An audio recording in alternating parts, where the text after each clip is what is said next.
कल्पना कीजिए, कुरुक्षेत्र का वही मैदान, शंखनाद गूंज रहा है, रथों की ध्वनि आकाश को चीर रही है और अर्जुन फिर से श्री कृष्ण की ओर देखता है। उसके मन में इस बार एक नया प्रश्न है। हे माधव, भय क्यों आता है? जब मैं जानता हूं कि मैं धर्म के पक्ष में हूं, फिर भी भीतर डर क्यों उठता है? श्री कृष्ण मुस्कुराते हैं। वे कहते हैं, अर्जुन, भय तब आता है जब मन स्वयं को केवल शरीर समझ लेता है।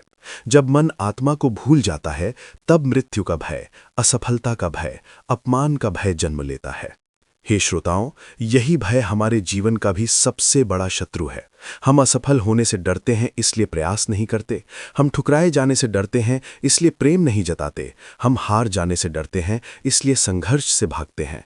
लेकिन गीता कहती है, जो आत्मा को जान लेता है, उसका भय समाप्त हो जाता है। आत्मा न जन्म लेती है, न मरती है। वो केवल अनुभव करती है, सीखती है, आगे बढ़ती है। श्री कृष्ण अर्जुन से कहते हैं कि तुम जिस मृत्यु से डर रहे हो, वो केवल शरीर की है। आत्मा अजर अमर है। सोचिए, यदि हमें ये विश्वास हो जाए कि हर असफलता केवल एक अनुभव है, अंत नहीं, तो क्या हम डरेंगे? नहीं। भय वहीं रहता है जहां परिणाम से आसक्ति होती है। जहां विश्वास होता है, वहां साहस जन्म लेता है। मैं आपको एक कहानी सुनाता हूं। एक छोटा बालक था जिसे तैरना नहीं आता था। वो नदी के किनारे खड़ा रहता और दूसरों को तैरते देखता। उसके मन में इच्छा भी थी और डर भी। एक दिन उसके पिता ने कहा, पानी से मत डरो, पानी को समझो। पिता ने उसका हाथ पकड़ा और धीरे धीरे उसे पानी में उतारा। पहले कदम पर बालक कांपा, दूसरे कदम पर उसने पिता का हाथ कसकर पकड़ लिया, तीसरे कदम पर उसे महसूस हुआ पानी उतना खतरनाक नहीं जितना वो सोच रहा था। कुछ ही महीनों में वही बालक तैराक बन गया। डर गया नहीं था, समझ में बदल गया था। हे मित्रों, जीवन भी ऐसी ही नदी है। जब तक हम किनारे खड़े रहते हैं, भय बड़ा लगता है। जैसे ही कदम बढ़ाते हैं, भय छोटा होने लगता है। गीता हमें यही सिखाती है, कर्म में उतर जाओ, भय स्वयं दूर हो जाएगा।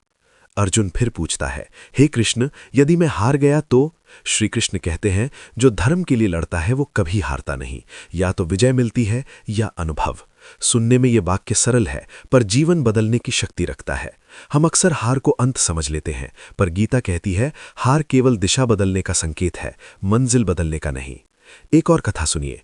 एक युवक ने व्यापार शुरू किया। पहला प्रयास असफल हुआ। उसने सोचा, मैं योग्य नहीं हूं, पर भीतर से एक आवाज आई, फिर से प्रयास करो। उसने दूसरा व्यापार शुरू किया, वो भी डूब गया। लोग हंसे, रिश्तेदारों ने कहा छोड़ दो, पर उसने तीसरी बार प्रयास किया। इस बार भी संघर्ष रहा, पर वो डटा रहा। वर्षों बाद वही युवक सफल उद्योगपति बना। लोगों ने कहा भाग्य अच्छा था, पर सच्चाई ये थी, उसने भय को निर्णय लेने नहीं दिया। हे श्रोताओं, भय भविष्य की कल्पना से पैदा होता है। हम सोचते हैं अगर ऐसा हो गया तो, अगर वैसा हो गया तो, लेकिन गीता हमें वर्तमान में खड़ा करती है। श्री कृष्ण कहते हैं, वर्तमान में कर्म करो, भविष्य स्वयं बन जाएगा। जब मन भविष्य की चिंता छोड़ देता है, तब शक्ति वर्तमान में केंद्रित हो जाती है। याद रखिए, साहस का अर्थ ये नहीं कि डर नहीं है। साहस का अर्थ है डर के बावजूद आगे बढ़ना। अर्जुन भी डरा था, पर उसने युद्ध से भागने का निर्णय नहीं लिया। उसने प्रश्न पूछे, समझा और फिर गांडी उठाया। यही गीता का सार है। समझो, जागो और फिर कर्म करो। आज आपके जीवन में कौन सा भय है? असफलता का, लोगों की बातों का, आर्थिक संकट का, संबंध टूटने का? उस भय को पहचानिए, उससे भागिए मत, उसके सामने खड़े हो जाइए। अपने भीतर के कृष्ण से पूछिए, मुझे क्या करना चाहिए? जब आप शांत होकर भीतर सुनेंगे, उत्तर अवश्य मिलेगा। गीता कहती है, मनुष्य स्वयं अपना उद्धार कर सकता है। इसका अर्थ है, शक्ति बाहर नहीं, भीतर है। जब आप ये मान लेते हैं कि आप असहाय नहीं हैं, तभी परिवर्तन शुरू होता है। भय आपको रोक सकता है, पर आपकी आत्मा आपको आगे धकेलती है। निर्णय आपको करना है, आप भय की सुनेंगे या आत्मा की।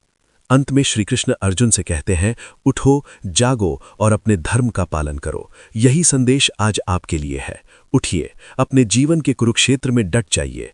डर को कारण मत बनने दीजिए। विश्वास को आधार बनाइए, कर्म को मार्ग बनाइए, धैर्य को साथी बनाइए। याद रखिए, आप शरीर नहीं, आत्मा है। आप परिस्थिति नहीं, उससे बड़े हैं। आप हार नहीं, संघर्ष की शक्ति है। जब आत्मा जागती है, भय मिट जाता है। अगर ये गीता उपदेश आपके हृदय को छू गया हो तो वीडियो को लाइक ज़रूर करें, अपने मित्रों और परिवार के साथ शेयर करें और ऐसे ही गीता के प्रेरणादायक एपिसोड सुनने के लिए चैनल को सब्सक्राइब करना ना भूलें।